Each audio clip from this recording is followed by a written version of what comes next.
好啦，我哋又翻嚟自由修心天地。今日有我詩詩同埋對面嘅 Kathy。Hello，大家好。今日呢，我就想問你一個問題。我哋呢個節目呢，係咪都係講關於身心靈嘅嘢？係啊，咁但係呢，點解我喺個節目名或者我哋個 group 嘅名嗰度呢，係強調修心，又唔係修身，又唔係修靈呢？修心啊，呢個問題都問得幾好喎，係講心靈啊嘛，因為係心智啊嘛，心靈啊嘛，身體你係講運動啊，或者係食療啊嚇，但係心靈我哋講係靈性啊嘛。咁好啦，如果心靈係靈性，咁身心靈嗰個靈又係咩意思呢？就係嗰個靈性咯。唔係能量嗰個靈性？能量，你意思係 soul？我唔明嗰個能量嘅靈性嘅。因為咧喺好多身心靈嘅範疇裏邊咧，好多時都會講咩靈氣啊，或者係一啲比較屬於 V 混混啲嘅類型嘅活動，或者係學習咁樣嘅。哦，即係 channeling 啊，即係睇你自己嘅前世今生啊，係有咩能量啊，有乜嘢技能啊嗰種。哦，你講呢個用呢個靈啊，譬如靈魂啦，或者我哋解説，即係一個形容詞嚟嘅啫。咁你覺唔覺得身心靈係三方面，定係其實得身同埋心靈？其實呢，嗱，我而家嗰個腦海咧出現咗三個波，係三個形咁樣，佢咪有個 Sacred Geometry 咁樣，即係 Trinity 嗰種。係啦，係啦，係啦，係啦，係啦，嗰個三個平衡咯。係啦，我自己嘅 understanding 都係咁樣嘅。咁喺我自己嘅界定上面，當然就唔係講話學嗰啲咩超能力啦，但係呢就會係身體啦，因為我哋始終係人，係有一個身體嘅軀殼噶嘛。咁跟住心靈方面啦，同埋就係能量方面咯。咁雖然呢個定義咧係唔係幾好嘅，因為所有嘢都係能量嘛。咁但係講個能量場嘅意思。但係你所謂嘅超能力，我哋係有嘅噃，不過我哋係要冚住先嚟玩一個點樣講呢？要迷失自己先。如果我哋本身咩都有喎，我哋係神嚟噶嘛。其實可以能反而係冇身體。係啊，我哋就係要唔記得咗先至嚟揾，或者先玩到呢個遊戲。呢三個呢，就係我哋嘅遊戲嘅硬件，即係我哋玩人類遊戲或者嚟體驗。其實我可唔可以咁講呢？因為有啲意識體係冇身體嘅，係我哋先有嘅啫。係啊，冇身咯，就唔係三樣嘢一齊玩咯。咁我哋講翻人先啦。心靈嘅鍛鍊，你當然係覺得重要先會搞呢樣嘢啦。咁但係身體同靈魂其實係咪可以忽略嘅呢？定係都要一齊兼顧嘅呢？所有嘢都要平衡嘅，一樣忽略都唔得嘅。嗰個遊戲已經唔平衡咗噶啦。但係好難做到完全三個一樣嘅 level。平衡咯。點為之平衡？有啲淨係去咗，淨係修心，唔顧及嚟地球玩嘅遊戲嘅生活。咧，我哋揀嚟地球玩，即係嚟地球體驗生活、體驗食物、體驗感情、體驗所有親情關係。你嘅意思可能就係嗰種好傳統嘅修行嘅狀態，就係我要匿埋喺個山窿嗰度，日日就鍛鍊身體，或者念經，或者係打坐咁樣。嗰啲都唔平衡㗎，嗰啲收唔到㗎喎。其實點解佢一落山就撞翻嗰個親戚朋友就大鑊咯。呢個呢，即係本人十分有感，因為呢，去年呢，我就去咗一個好長嘅旅行，咁就有9個月啦，咁就有好多經歷啦，咁就覺得自己成長咗好多啦。咁跟住翻到香港嘅時候，發現哇，見住你嘅屋企人，你就知道自己去到咩程度啦。係啦，即係你越親密嘅人呢，即係大家冇咁多顧忌嘛，咁就會係俾到好多啟發你。即係我美化咗少少啦，挑戰係啦，即係大恩人啊 Kathy 口中成日講嘅大恩人，即係佢哋會無下限咁樣去挑戰你，直擊你嘅痛點。你揀父母噶嘛，梗係有咁嘅課題嚟揀啊！佢哋玩到呢啲遊戲先至可以 trigger 到你啊！咁樣玩法冇錯啦，或者係你嘅老公老婆啦、仔女，相信都係扮演呢啲直擊角色嘅要員嚟嘅。係啊，大恩人咯。冇錯，咁所以我喺呢個年代，我哋都唔玩自己獨家村修行噶啦。冇㗎。如果你獨家村，你點樣收啊？你冇關係，你點收啊？你點知入邊係咩啊？點照鏡出嚟啊？點樣睇到自己啊？點 reflect 自己入邊嘅嘢啊？咁即係我哋會做一個入世版嘅修行。實際少少咯，上山修行真係冇乜嘢玩，冇乜嘢修行。係，先唔好講出咗家寺廟式嗰種先啦。其實而家都好流行呢，就係話哦，我身心靈人嚟嘅，我呢就一定係食齋。我朝頭早好早起身打坐，又練過瑜伽或者係練過氣功先，跟住呢夜晚又會做晚課。總之其實呢，我每一個行動呢都係同保持我身心靈潔淨係相關嘅。咁係咪就係一個理想嘅身心靈平衡嘅日常生活呢？我想詳解一下嚟講，去一個地方某個山咁樣去修行嘅。如果你咁樣咁同冇嚟人世間有乜分別呢？你去到夾硬打坐，哦，我要去到一個靜嘅止境。咁睇我嚟講，喺我 perspective 咧，你嚟到身體好似失咗個意義咯。因為你本應就係好 pure 嘅，喺人類嘅身體度，你唔去體驗真係人類要做嘅嘢，咁體驗啲乜呢？咁又係啊！我哋配備咗個身體咧，我哋有視覺啦，有聽覺啦，有味覺啦，有觸覺啦，呢啲全部都係俾我哋去探索呢個世界嘅工具嚟嘅。咁即係其實俾得你嘅嘢有用㗎啦。當然有啲人玩嘅選擇可能係佢喪失一個感官，但係咁佢其他感官會變得極度敏鋭咁樣㗎嘛。另外一種遊戲方法，即係譬如有啲係聽唔到嘢啊，睇唔到嘢啊，係另外一種體驗。我又諗起咧，睇過一啲 IG 嘅 post 咧，就話有個人咧問過 AI 嘅，即係佢話如果俾你做人，你會想做啲乜嘢？佢就正正係答晒：「我會想睇感受下陽光嘅溫暖，我會想試下咖啡嘅香味，嗰個飲落去嘅味道，唔同嘅咖啡係唔同嘅質感咁樣。哇！佢哋講到咧，真係覺得哇好感動啊！即係人嘅生活係咁有趣嘅咩？咁樣事實係啊，你嚟人就係要吃喝玩樂，吃喝玩樂之餘呢，有啲人吃喝玩樂呢係唔係醒住吃喝玩樂咯？即係迷失咗自己咁樣吃喝玩樂咯。咁嗰個唔係真正嘅自由咯。點樣分係咪迷失咗自己同係清醒住觀察住自己咁樣去吃喝玩樂呢？呢個比較深層嘅迷失咗自己呢，真係唔知自己係原本係乜嘢。只不過係覺得係人類，我要賺錢，我要賺好多錢，我要買嗰樣嘢，我要食嗰樣嘢，我要大屋或者乜嘢。但係當你真係唔迷失，真係揾翻真正嘅自己嘅時候，呢啲嘢係好流動嘅，同埋嗰個心入邊係好有愛嘅。當然係有物質啊或者咩，但係唔係嗰個物質嚟拉住你走咯。可能係咪咁嘅意思呢？我中意食嘢，但係我唔會為咗食嘢覺得冇得食呢，我就會死㗎啦。而係我可以識得欣賞，但係有同冇我都 OK 嘅，即係有返個自由度喺度，唔係好似俾嘢綁死咗，即係一個限制條件咁樣，冇咗我就唔得咁樣。係啦，可以咁講。咁我又想去問你啦，你本人呢點樣照顧你嘅身體嘅呢？以我所知，你係唔做運動㗎喎。比較難嘅，行下山咯。不過係最好一升級啦，最好唔係香港咁熱同埋咁濕添，係咪？Exactly。咁點解係行山呢？因為 grounding 定係因為同大自然本身就係一件好療愈嘅事，定係中意睇風景？中意睇風景啦，覺得好奇妙啦，即係大自然係好奇妙啦。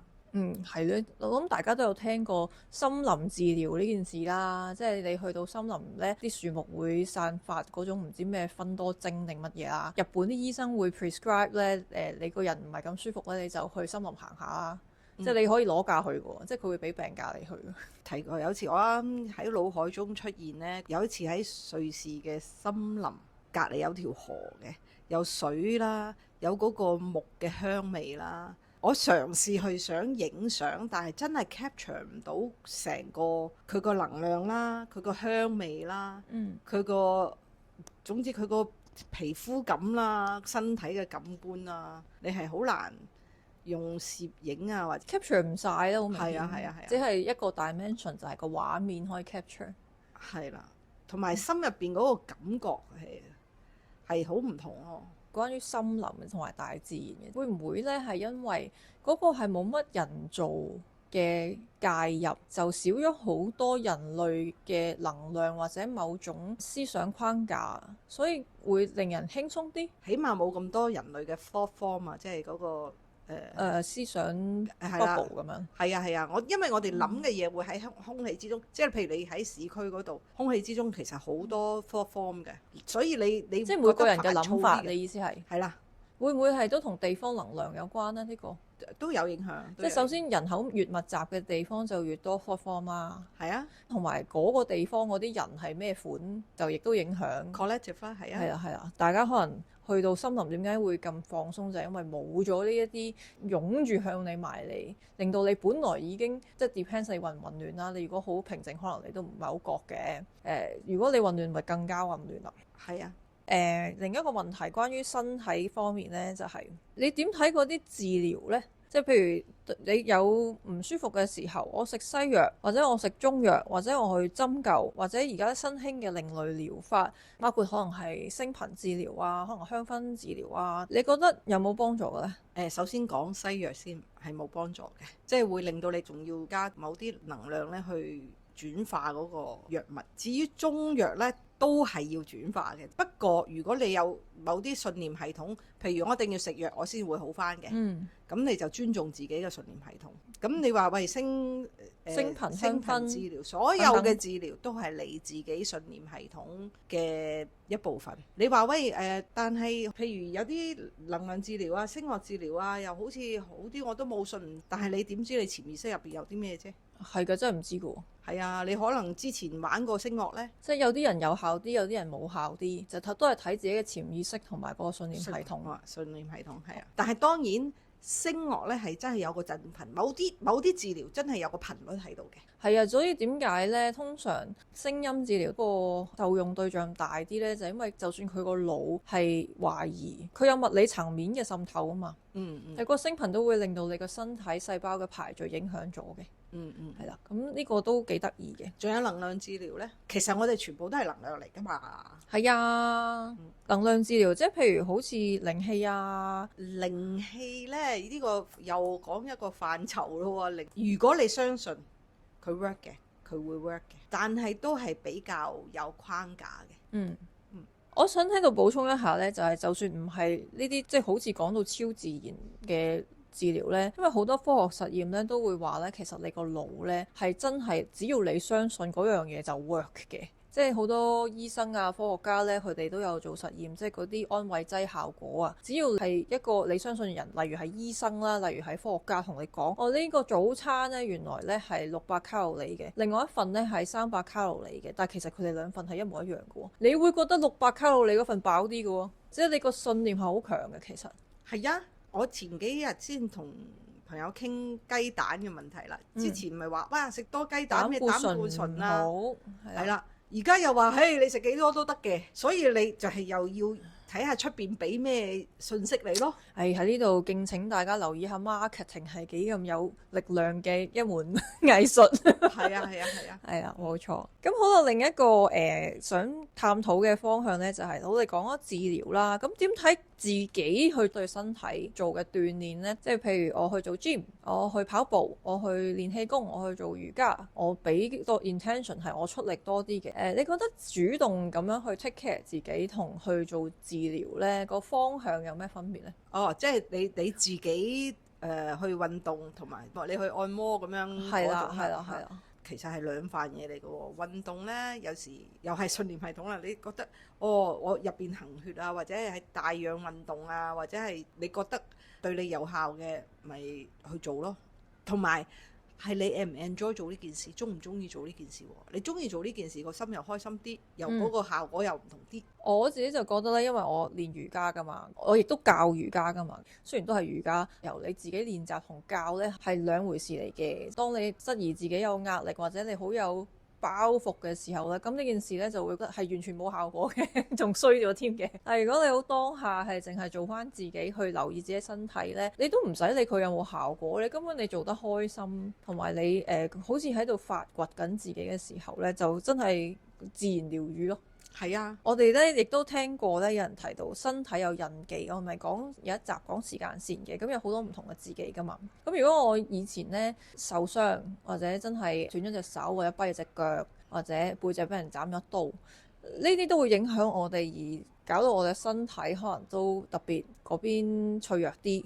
呢啲印記我哋可以點樣去處理呢？用能量治療法咯，即係慢慢一層層咁樣。自己冥想可唔可以㗎？可以，譬如突然間你覺得我個手臂好痛喎，咁你可以入去睇下，即係入去 meditate，跟住去感覺嗰個手臂咯。當你注意力喺嗰個位置嘅時候，嗰啲能量就會走喺嗰個位置。嗱，不通則痛啊嘛，即係話你痛嗰個位置嗰個能量唔通啊嘛，咁你咪將注意力放喺嗰個位置，俾多啲能量落去，等佢疏通一下疏通一下啦。係啊，我記得 Kathy 都有教過我哋好多朋友仔呢，就係其實你唔使有咩 technique 啦，亦都唔使介意自己能量去到邊啦。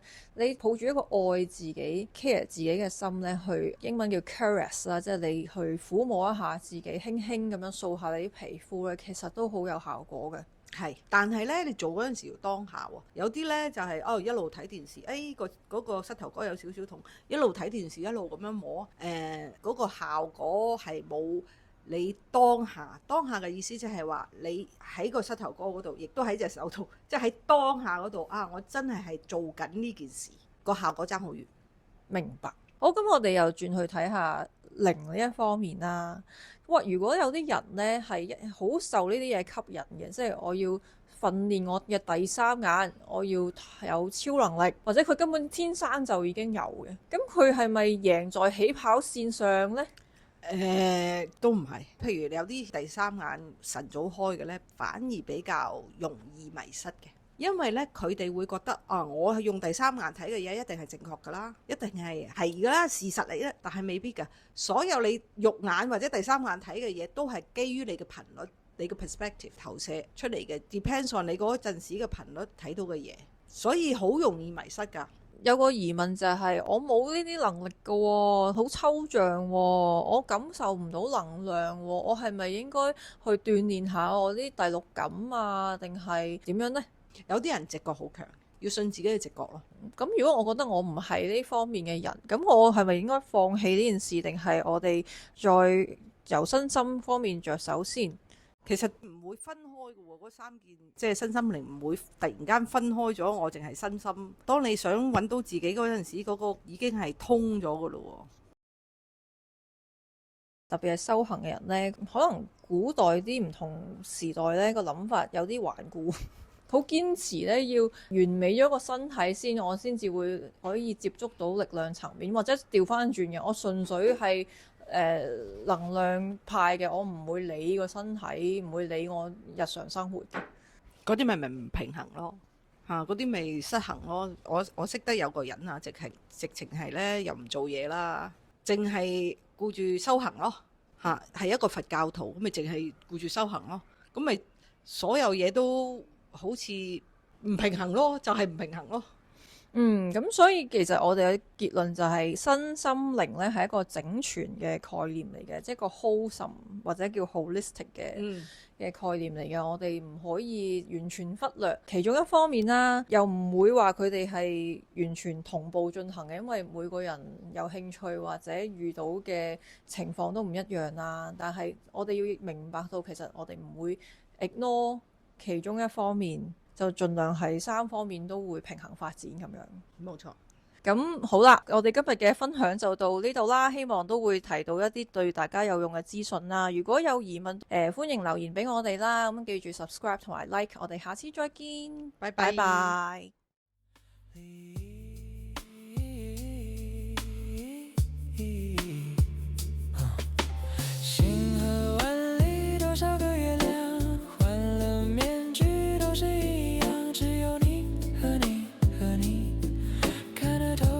就變 free，